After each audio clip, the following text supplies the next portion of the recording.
प्रत्येक बातमीतील घटनेच्या वास्तविकतेची तुलना थेट पाहत रहा सांगली अपडेट। निवडणुकीत भाजपने अनेक आमिष दाखवले, अनेक रतिभारती राज्याच्या मुख्यमंत्र्यांची सभा झाली, मात्र मतदारांनी तुमच्यावर विश्वास ठेवत एक हाती सत्ता दिली। नगराध्यक्ष पदाचे उमेदवार आनंदराव मलगुंडे दादांना प्रचंड मतांनी निवडून दिलं। काय सांगाल, कसं बघताय इकडे? पुरण ईश्वरपूरच्या जनतेचे लाख लाख आभार मानेन मी।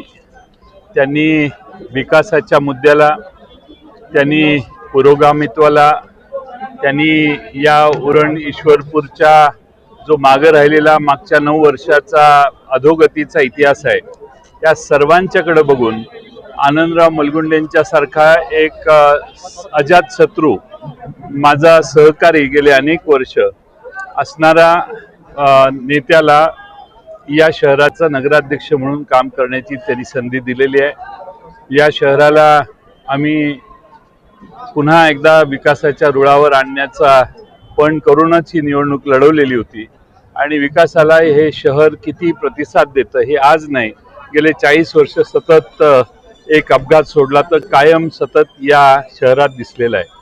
मी आनंदराव मलगुंडे आणि आमचे 22 नगरसेवक ते निवडून आलेले आहेत आणि त्याचबरोबर 8 आमचे नगरसेवक पराभूत झालेत। त्या सर्वांना बरोबर घेऊन आम्ही या शहराचा विकास चांगला करू। जे आता नव्याने आमच्या विरोधात निवडून आलेले आहेत त्यांना देखील विश्वासात घेऊन या शहराचा चौफेर विकास करण्याचं काम आम्ही नक्की करू। या शहरातल्या अनेक प्रश्नांची सोडवणूक करण्यासाठी माननीय मुख्यमंत्र्यांनी येऊन या ठिकाणी भाषण करून बरेच घोषणा केलेल्या आहेत।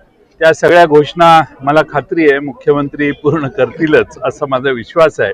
पण आम्ही सगळे पूर्ण ताकद देऊन या शहराचा विकास करून हे शहर पुन्हा एकदा पूर्वपदावर आणू हा माझा विश्वास आहे। जी लाईन प्रचाराची तुम्ही धरली होती की उमेदवारी जे विरोधी पक्षातील लोकांना दिली, प्रत्येक वेळेला जयंत पाटील यांना टार्गेट केलं जातं, तुमच्यावर अनेक वेळा टीका केली, पण या निवडणुकीत किंवा विधानसभेच्या निवडणुकीत पुन्हावरही टीका न करता विकासाच्या मुद्द्यावर जिंकलं, कसं बघताय याकडे? या वाळवा विधानसभा, इस्लामपूर किंवा ईश्वरपूर विधानसभा मतदारसंघ जो आहे हा विकासासाठी आणि अतिशय सुजाण नागरिकांचा प्रचंड मोठी इतिहासाची परंपरा असणारा हा मतदारसंघ तालुका आहे। इथं चांगलं काय आणि वाईट काय हे ओळखणारी चाणाक्ष मतदार आहेत। त्यांचा आशीर्वाद आज नाही 40 वर्ष सतत मला लाभलेला आहे आणि त्यांच्या आशीर्वादानेच मी इथंपर्यंत पोचलेलो आहे। त्यामुळं या शहराला किंवा आष्टा शहराला जो सुजाण नागरिक आहे त्यांनी अतिशय उत्तम आम्हाला प्रतिसाद दिला, मी त्यांचे आभार मानतो। शेवटच्या भाषणातले अनेक डायलॉग तुमची प्रसिद्ध झाली, आता विजयानंतर काय सुचतंय? आता करेक्ट का डायरेक्ट कार्यक्रम?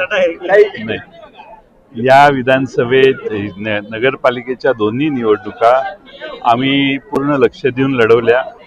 लक्ष देऊन मतदारांना विश्वासात घेतल्यावर यश मिळतं हा माझा विश्वास आहे आणि म्हणून आमच्या विरोधी प्रचंड आर्थिक कुमक देण्यात आली, प्रचंड आर्थिक प्रयत्न अनेकांनी केले, पण मला वाटतं की माझ्या मतदारांनी मला पुन्हा एकदा चांगला सक्षम असा प्रतिसाद दिलेला आहे। नगरपालिका ताब्यात घेतलेला आहे, आता महानगरपालिका सांगलीची उभा केली आहे, त्याकडे कसं बघता? मी चांगल्या दृष्टीने बघतो। महानगरपालिका सांगली शहर, सांगली मिरज कुपवाड महानगरपालिका मध्ये आणखीन बऱ्याच सुधारणा करायच्या आहेत, पण आम्ही आमच्या आघाडीच्या चर्चा चालू आहेत, त्या चर्चा झाल्यानंतर मी त्यावर बोलेन। आता इथून पुढे विरोधकांचा करेक्ट कार्यक्रम का डायरेक्ट कार्यक्रम? त्यांनी साथ सोडली, त्यांचा हा रील पण असं व्हायरल आहे झाली. की जी साथ सोडली त्यांचा टप्प्यात कार्यक्रम करू ही रील व्हायरल झाली होती। मी काय त्याच्यावर भाष्य करत नाही। मला सर्वांच्या बद्दलच सहानुभूती आहे। पराभूत चिमणडांगे आमच्याबरोबर काम करत होते, त्यांनी तिकडे गेले नसते तर चित्र वेगळं दिसलं असतं। ठीक आहे, त्यांचा असा त्यांनी एक वेगळी भूमिका घेतली, मी त्यावर आजपर्यंत भाष्य केलेलं नाही, करण्याची आवश्यकता नाही। पण आनंदराव मलगुंडेंसारखा एक चांगला सक्षम माणूस या शहराने निवडून दिला, या शहराचे लाख लाख आभार।